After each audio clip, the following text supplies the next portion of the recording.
오늘은 마가복음 1장 마지막 문단에 나오는 나병 환자를 고치신 기적을 살펴보겠습니다. 예수님은 이름 모를 한 나병 환자를 고치십니다. 구체적으로 살펴보기 전에 먼저 예수님이 행하신 기적에 대해서 몇 가지만 언급하면서 시작하겠습니다. 첫째, 예수님은 공생애 중에 많은 기적을 행하셨지만 대표적인 것만 복음서에 기록되어 있다는 사실을 우리는 기억해야 합니다. 예수님은 그에게 오는 모든 사람들을 불쌍히 여기시고 고치셨습니다. 낮에도 모자라 저녁에까지 고치셨습니다. 많은 사람들을 고치셨지만 사복음서는 예수님의 모든 행적이 아니라 대표할 만하고 특징이 될 만한 것만 담고 있습니다. 예를 들면 예수님은 많은 열병을 고치셨겠지만 베드로의 장모를 고치신 기사만 성경에 쓰여 있습니다. 성경에 기록된 기적들은 특별한 교훈이 있기 때문에 기록된 것입니다. 기적마다 특징이 있다는 것입니다. 기적들 간에 무엇이 다른지를 살피는 것은 예수님의 사역을 이해하는 데에 도움이 됩니다. 모든 기적이 기록된 것이 아니며 기록되지 않은 기적도 있다는 것입니다. 둘째, 기적, 이적, 표적은 예수님의 행적을 특징 짓는 단어인데 뜻이 다 비슷합니다. 알다시피 예수님은 물 위를 걸으시고 오병이어로 5천을 먹이시고 폭풍을 잠잠케 하시는 이적을 행하셨습니다. 역사상 이런 일들이 이렇게 많이 일어났던 때는 없습니다. 기적, 이적, 표적이 다 예수님이 하신 일에 대해 말해지는데 이것들을 어떻게 구분하면 좋을까요? 기적과 이적은 어떻게 다르고 표적은 무엇일까요? 번역이 쉽지 않기 때문에 제 나름대로 정의하려고 노력해 보았습니다.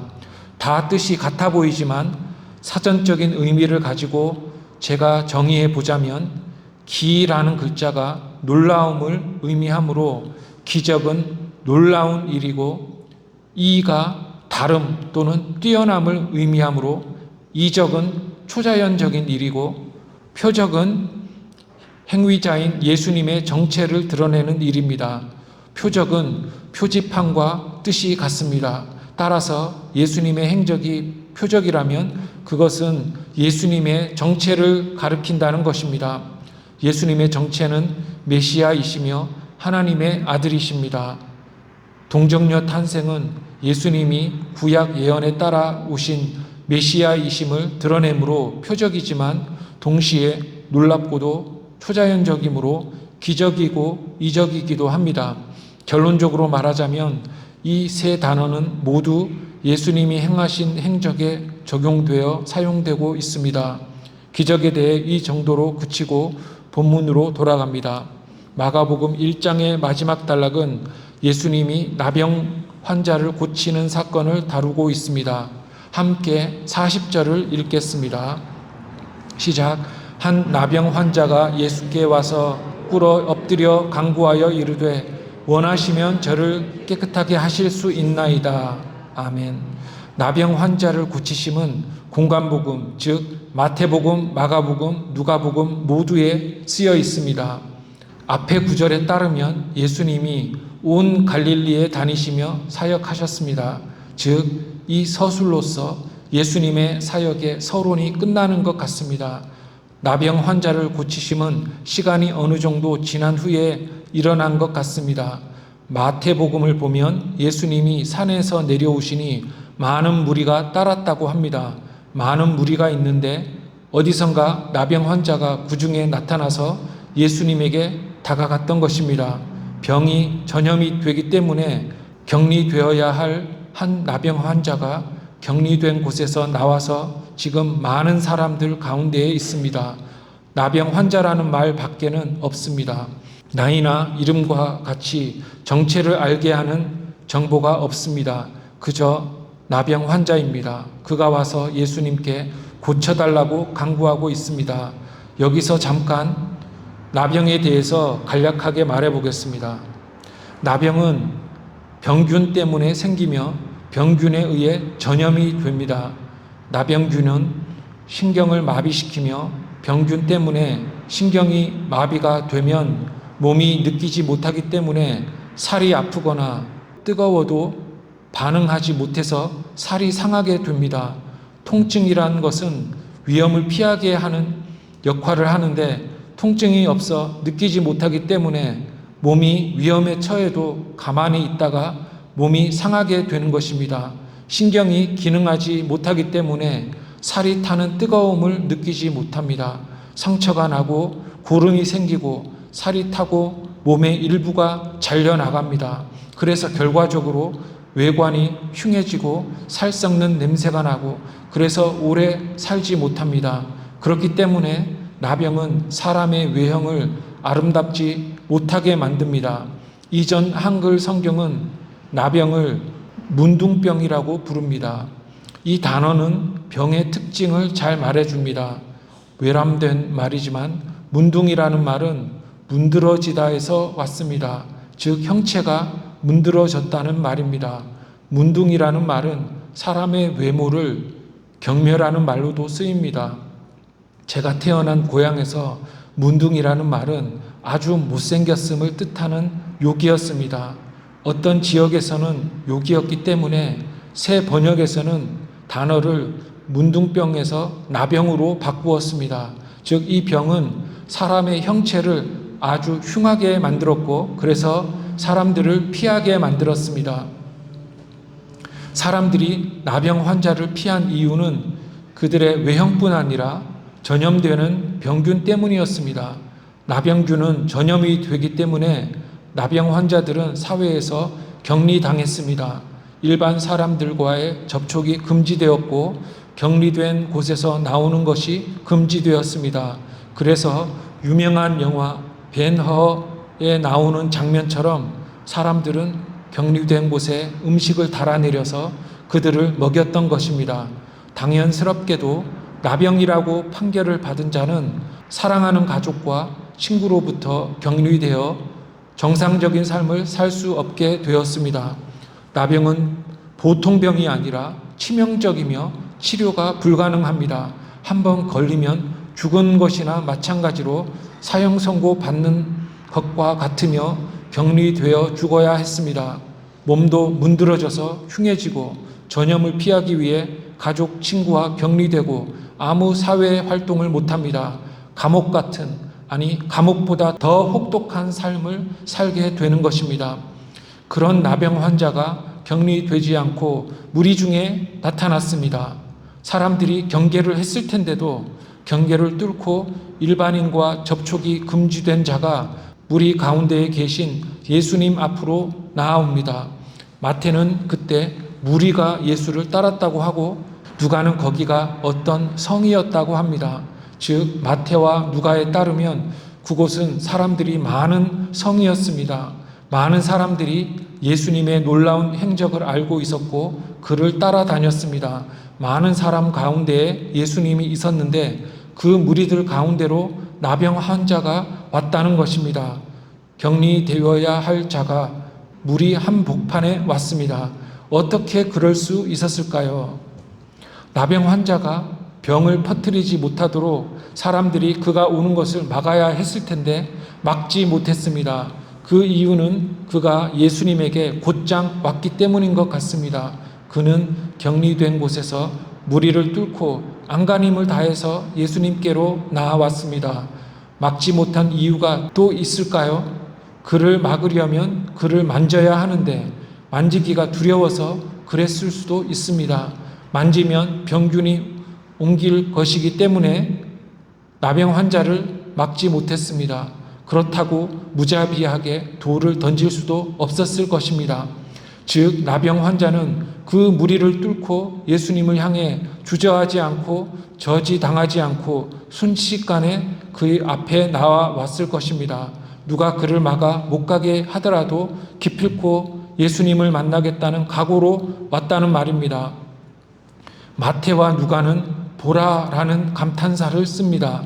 나병 환자의 나타남이 갑작스럽고 어찌할 수 없었으며 뜻밖이었음을 보라라는 감탄사가 말해줍니다. 나병 환자가 예수님의 소문을 듣고 예수님을 만나기 위해 그가 있어야 하는 곳에서 나옵니다. 나병 환자의 간절함과 절실함을 엿볼 수 있습니다. 그가 간절히 예수님을 만나러 왔습니다.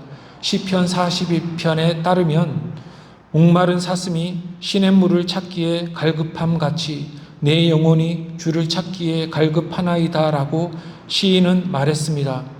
병들어 격리당하고 외면당한 나병 환자는 시편에 나오는 목마른 사슴처럼 예수님을 찾았습니다. 그러한 간절함이 없었다면 예수님을 못 만났을 것입니다. 그러므로 그가 예수님께 나아옴은 매우 놀라운 사실입니다. 그는 예수님을 만나기 위해 목숨을 걸고 간절한 마음으로 예수님께 나아왔습니다. 나병 환자가 예수님께 와서 꿇어 엎드려 간구합니다. 무릎을 꿇다는 말은 성경에서 예배함을 의미합니다.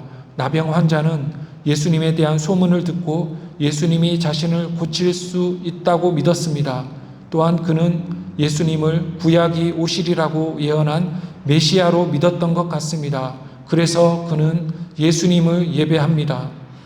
나병 환자는 목숨을 걸고 예수님을 찾았습니다. 격리된 곳을 나오면 돌에 맞아서 죽을 수도 있었습니다. 그러나 그는 자기의 상태에 대해 좌절했고 자기 삶이 싫었을 것이며 그 상태를 벗어나는 것에 목숨을 걸었습니다. 그리고 그는 코를 땅에 대고 엎드렸습니다. 그는 몸을 엎드려 자세를 낮춤으로써 자신을 낮추고 반대로 예수님을 높임으로써 예수님이 병든 자신을 불쌍히 여기시기를 원했을 것입니다. 그는 목숨을 걸고 무리 속에 계신 예수님 앞에 왔습니다. 그리고 자신을 불쌍히 여겨 고쳐주시기를 간구하고 있습니다. 나병 환자는 예수님께 원하시면 저를 깨끗하게 하실 수 있나이다 라고 말했습니다. 나병 환자는 예수님의 치유하시는 능력을 믿었습니다. 나병은 정말 불치의 병입니다. 이미 상한 몸이 새 살처럼 되는 것은 더욱 불가능한 것이었습니다. 역사상 나병이 나은 사람이 없었고 그렇게 기대를 하는 사람도 없었습니다. 병이 걸리면 그냥 그렇게 살아야 했습니다. 오직 창조주 하나님을 믿지 않으면 그냥 그렇게 살아야 했습니다. 그런데 나병 환자는 예수님이 원하시면 자기를 고치시리라고 믿었습니다. 능력이 있으신 분이 원하시면 고치실 것입니다. 그래서 환자는 원하시면 이라고 말했습니다. 앞에 베드로의 장모와 다음 장에 중풍병자를 고치시는 세 기적을 비교해 보면 고쳐주심을 원하는 자가 다 다릅니다. 사람들이 여자가 아프다고 할 때 예수님은 베드로의 장모를 고쳐주셨습니다. 다음 장에 나오는 중풍병자의 경우 병자의 친구들이 병자를 데리고 오기만 했는데 예수님은 친구들의 믿음을 보시고 중풍병자를 고치셨습니다. 그러나 이 나병 환자의 경우는 본인이 직접 와서 고쳐달라고 간구하고 있습니다. 그는 예수님의 전능하심에 대한 신앙이 있었고 예수님이 자기를 불쌍히 여겨서 고쳐주시기를 바라고 있는 것입니다. 40절은 나병 환자의 행동과 말이었습니다. 다음 절 41절에서 예수님은 나병 환자를 고치십니다. 함께 41절을 읽겠습니다. 시작. 예수께서 불쌍히 여기사 손을 내밀어 그에게 대시며 이르시되 내가 원하노니 깨끗함을 받으라 하시니 예수님은 나병 환자를 불쌍히 여기셨습니다. 나병 환자의 비참한 상태를 보시고 예수님은 그를 사랑하시고 불쌍히 여기십니다. 불쌍히 여기다의 헬라어 원어는 내장이 뒤틀어지다라는 뜻입니다. 속이 뒤틀어지는 것이 긍휼함의 비유가 됩니다. 병자의 외형과 악취에 불쾌해하지 않으시고 불쌍히 여기셨습니다. 그리고 예수님은 손을 내미십니다. 예수님은 베드로의 장모를 고치실 때도 가까이 다가가서 손을 잡고 그를 일으키셨습니다. 대개 내민 손은 교제나 인사나 도움을 줄 의향을 뜻합니다. 인간은 싫어하는 사람과 악수하지 않습니다. 예수님은 병자를 마다하지 않으시고 그에게 손을 내미십니다. 예수님이 손을 내미심은 기꺼이 돕겠다는 의미입니다. 내민 손으로 도우시겠다는 말씀입니다. 또 예수님의 내미신 손은 긍휼의 손이며 사랑의 손입니다. 말씀만으로 고치실 수 있으셨지만 굳이 손을 내미셨습니다. 예수님이 나사로를 살리실 때 나사로야 나오라고 크게 말씀하시니까 나사로가 무덤에서 나왔습니다. 그러나 예수님은 나병 환자에게 손을 내미십니다. 엎드려 있는 나병 환자에게 예수님은 손을 내밀고 뻗어 몸에 대십니다. 이것은 존귀하시고 높으신 분이 낮아지심을 드러냅니다. 간절하게 예수님을 찾으니 존귀하신 예수님이 만나 주셨던 것입니다. 그는 내가 원하노니라고 하셨는데 손을 내미심은 그의 원하심을 드러냅니다. 그리고 내민 손으로 예수님은 병자를 만지십니다. 이 모든 것이 당시의 사람들에게 충격적이었을 것입니다. 나병은 전염되기 때문에 나병 환자에게 가까이 가는 것은 매우 위험합니다. 그러나 예수님은 가까이 가셨을 뿐 아니라 손을 내미시고 그를 만지셨습니다. 흉측하고 썩은 냄새나는 그의 몸을 만지심은 그를 긍휼히 여기심을 보여줍니다. 보통 사람들이 불결하다고 피하는 자를 예수님은 만지셨습니다. 예수님 자신도 더러워져서 병에 걸릴 수 있었는데도 예수님은 그를 만지셨습니다. 불쌍히 여기시고 손을 내밀고 몸에 손을 대십니다. 가까이 오지 않게 하고 멀리서 말씀만으로 고치셔도 되는데 가까이 가셔서 손을 내밀고 굳이 몸을 만지심은 그가 사랑과 긍휼이 많으신 분이심을 보여줍니다. 그리고 예수님은 내가 원하노니 라고 말씀하십니다. 나병 환자는 원하시면 이라고 물었는데 예수님은 원한다고 답하십니다. 불쌍히 여기시고 손을 내밀어 몸을 만지신 동작에 그의 원하심이 들어있지만 예수님은 원한다고 말씀까지 하십니다. 나병 환자의 생각에 따르면 예수님은 모든 것을 하실 능력을 가지고 계셨습니다. 능력이 문제가 아니었습니다. 아무리 원해도 할 능력이 없으면 아무것도 못하는 것입니다. 그러나 예수님은 전능하시기 때문에 원하시기만 하면 쉽게 고칠 수 있다고 나병 환자는 믿었습니다. 예수님은 원한다고 말씀하십니다. 그리고 깨끗함을 받으라고 말씀하십니다. 깨끗하라는 말은 명령이었습니다. 결국 예수님은 깨끗하라는 말씀으로 병자를 고치셨습니다. 그의 손 내미심과 만지심이 그의 사랑과 긍휼의 속성을 드러냈다면 말씀이 병자를 고쳤습니다. 예수님의 동작에도 몸짓에도 교리가 들어있는 것입니다. 이 나병 환자는 병을 고쳐달라고 하지 않고 깨끗하게 해달라고 강구했습니다. 깨끗함은 더러움, 부정함의 반대입니다. 1장의 앞부분에서 귀신이 더러운 영으로 불린 것을 기억하면 정결과 부정은 매우 종교적이고 영적인 개념입니다. 또한 정결함은 건강함보다 더 넓고 크게 보입니다. 즉 건강은 몸에 대한 것이지만 정결함은 몸의 건강뿐 아니라 사회적이고 종교적인 측면을 모두 포함하고 있는 것처럼 들립니다. 그런데 예수님은 요청한 자의 용어를 써서 고치십니다. 나병 환자는 병을 낫게 해달라고 하지 않고 나를 깨끗하게 해달라고 강구했고 예수님은 그를 깨끗하게 하셨습니다. 병은 안 고치시고 죄만 용서해 주셨다고 할 수 없습니다. 예수님은 병을 고치셨을 뿐 아니라 나병 환자가 온전히 살 수 있도록 모든 삶의 측면을 깨끗하게 해주셔서 고쳐주셨습니다. 다음 세 구절을 읽어보겠습니다. 시작. 곧 나병이 그 사람에게서 떠나가고 깨끗하여진지라. 곧 보내시며 엄히 경고하사 이르시되 삼가 아무에게 아무 말도 하지 말고 가서 내 몸을 제사장에게 보이고 내가 깨끗하게 되었으니 모세가 명한 것을 드려 그들에게 입증하라 하셨더라. 예수님은 나병 환자를 깨끗하게 하셨습니다. 아직 율법의 의식이 폐지되지 않았기 때문에 예수님은 병자가 사회에서 멸시받고 무시되는 것을 원하지 않으셨습니다. 당시 사회에서는 제사장이 깨끗해진 여부를 판결 내려야 했습니다. 시민적으로, 종교적으로 깨끗해짐을 제사장이 판단했으며 제사장의 판단은 객관적인 것으로 인정이 되었습니다.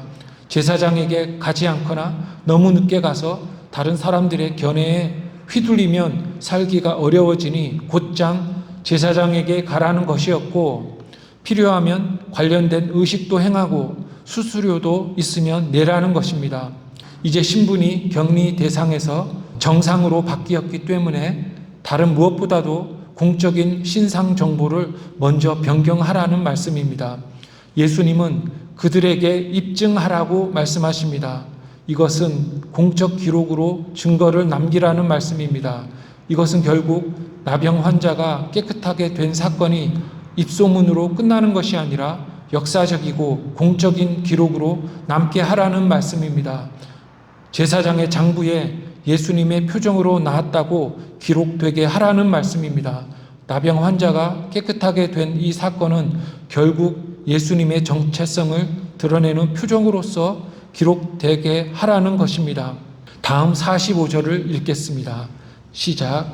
그러나 그 사람이 나가서 이 일을 많이 전파하여 널리 퍼지게 하니 그러므로 예수께서 다시는 드러나게 동네에 들어가지 못하시고 오직 바깥 한적한 곳에 계셨으나 사방에서 사람들이 그에게로 나아오더라. 그가 제사장에게 갔다는 말 대신에 이 일을 많이 전파하여 널리 퍼지게 했다고 적혀 있습니다. 그 사람이 제사장에게 안 갔다고는 할 수 없을 것 같으나 그가 고침받은 일을 많이 전하고 다닌 것 같습니다. 얼마나 신기하고 좋았을까요? 그래서인지 그는 자신이 고침받은 것을 전하고 다녔고 그 결과 예수님이 다시는 드러나게 동네에 가지 못하시게 되었다고 말합니다.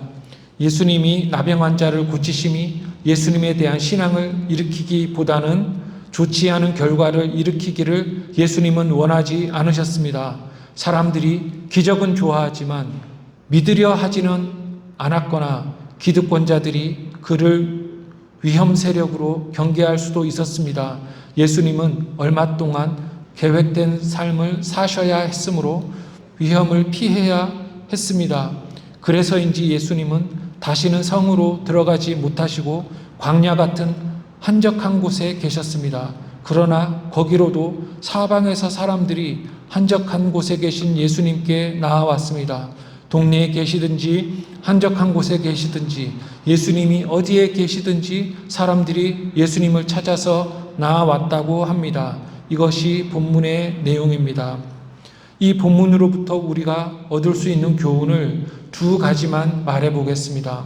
첫째, 자신의 참혹한 상태를 아는 자가 예수님께 나아온다는 사실입니다. 나병 환자는 자기의 비참한 상태와 상황을 잘 알고 좌절했습니다.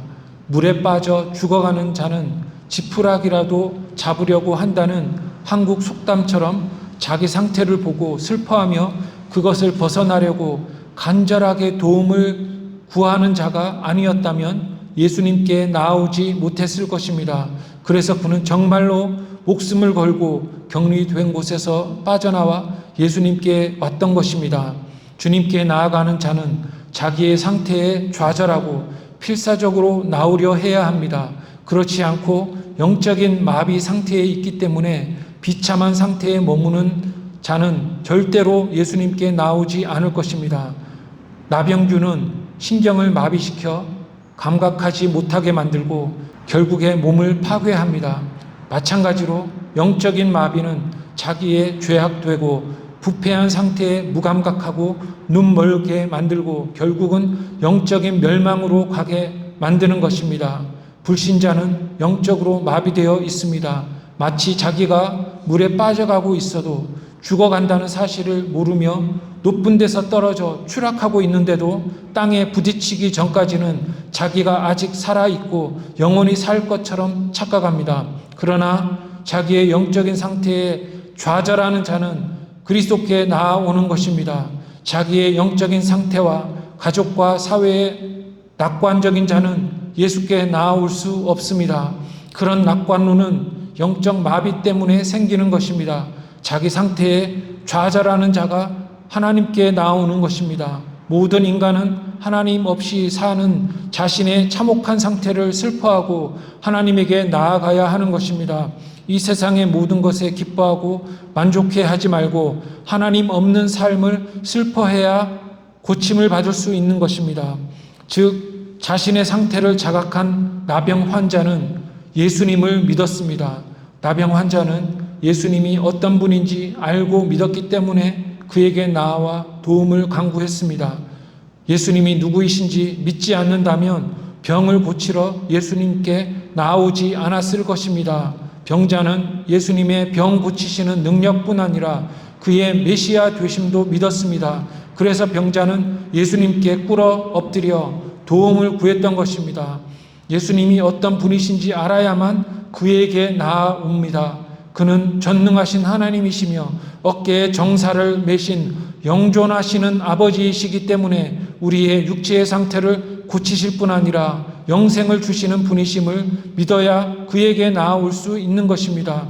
그것뿐 아니라 우리는 예수님이 그에게 나아오는 자를 불쌍히 여기시고 모두 고쳐주심을 믿어야 합니다. 그것이 육체의 질병이든지 영혼의 문제이든지 하나님께 나아와서 무릎을 꿇고 도움을 청하면 손을 내밀어 상처를 만져 고쳐주시고 죄사함의 은혜까지 베풀어 주심을 믿어야 그에게 기도하고 간구하는 것입니다.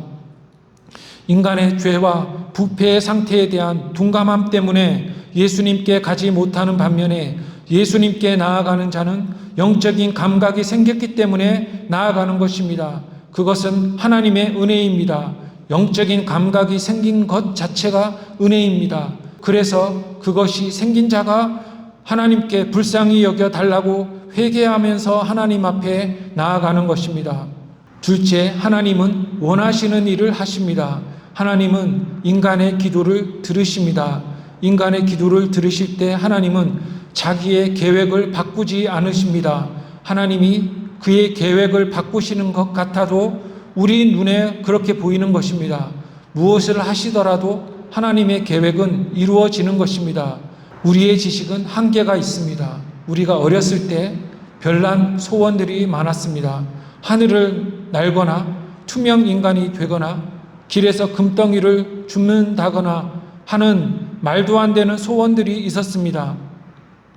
그래서 우리가 바라는 모든 것이 이루어지는 것이 아니라 하나님께 기도하는 모든 것이 응답받는 것도 아닙니다. 우리는 하나님이 원하시는 것을 우리가 이루어 드리게 해달라고 기도해야 합니다. 그것이 주기도문 시작부의 내용입니다. 무조건 달라고만 하지 말고 하나님의 뜻이 이루어지기를 기도해야 합니다. 하나님이 하늘에서 원하시는 것이 이 땅에서 이루어집니다. 그런데 우리가 원하는 것이 하나님의 뜻일 때 그것이 이루어지는 것입니다. 그래서 하나님의 뜻이 이루어지게 해달라는 간절한 기도를 하나님이 우리에게 하게 하시는 것입니다. 기도하겠습니다. 하나님 아버지, 우리에게 영적인 감각을 주셔서 우리의 비참한 상태를 보고 좌절하며 주님께 믿음으로 나아오게 하시니 참으로 감사합니다. 빛의 자녀가 된 우리가 온전히 주께 드려져 하늘 뜻을 이 땅에서 이루어 드리는 우리 모두가 되게 해 주십시오. 예수님의 이름으로 기도합니다. 아멘.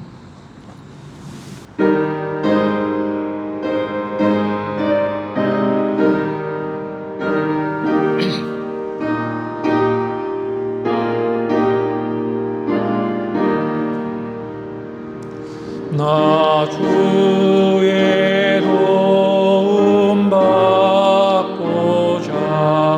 주 예수님께 빕니다. 그 구원 허락하시사 날마다 주소서. 내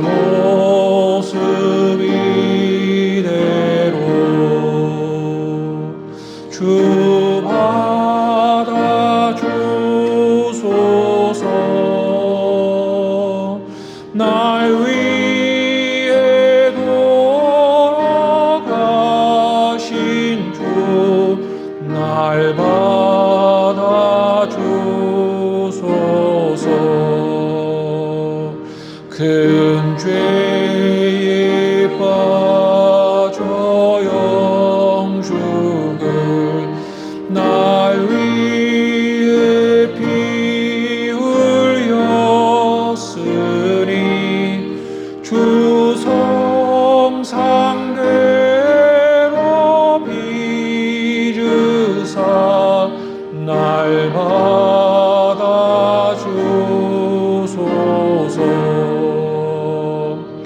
내 모습 이대로 주 받아주소서.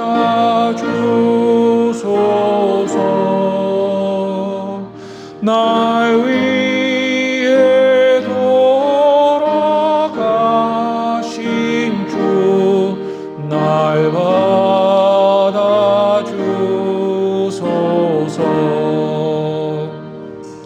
내 힘과 결심 약하여 늘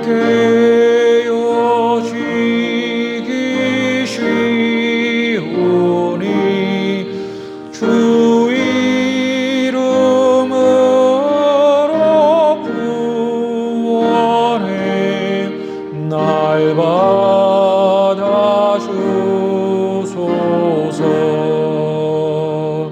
내 모습 이대로 주 받아주소서.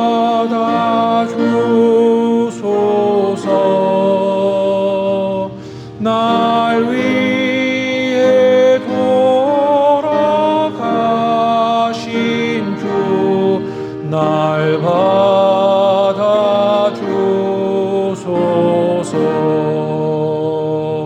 내 주님 서신 발 앞에 나 꿇어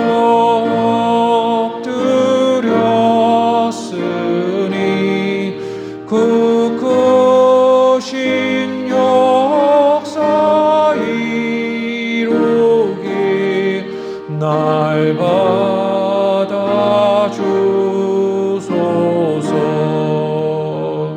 내 모습 이대로 주 받아주소서.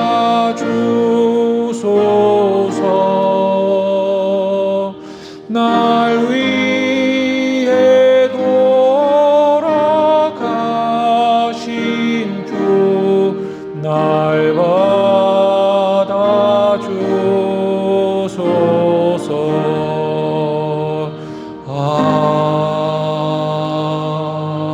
아멘.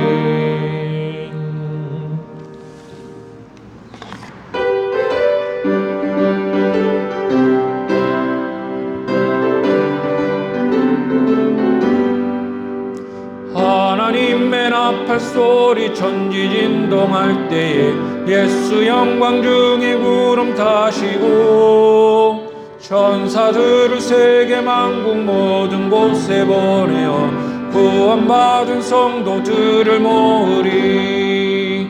나팔 불 때 나의 이름 나팔 불 때 나의 이름 나팔 불 때 나의 이름 부를 때에 장치 참여하겠네. 무덤 속에 잠자던 자 그때 다시 일어나 영화로운 부활 승리 얻으리. 주가 택한 모든 성도 구름 타고 올라가 공중에서 주의 얼굴 배우리. 나팔 불 때 나의 이름 나팔 불 때 나의 이름 나팔 불 때 나의 이름 부를 때에 잔치 참여하겠네. 주님 다시 오실 날을 우리 알 수 없으니 항상 기도하고 깨어 있어서 기쁨으로 보좌 앞에 우리 나가서도록 그때까지 참고 기다리겠네. 나팔 불 때 나의 이름, 나팔 불 때 나의 이름, 나팔 불 때 나의 이름, 부를 때의 잔치. 나팔 불 때, 나팔 불 때 나의 이름, 나팔 불 때 나의 이름, 나팔 불 때 나의 이름, 부를 때의 잔치 참여하겠네.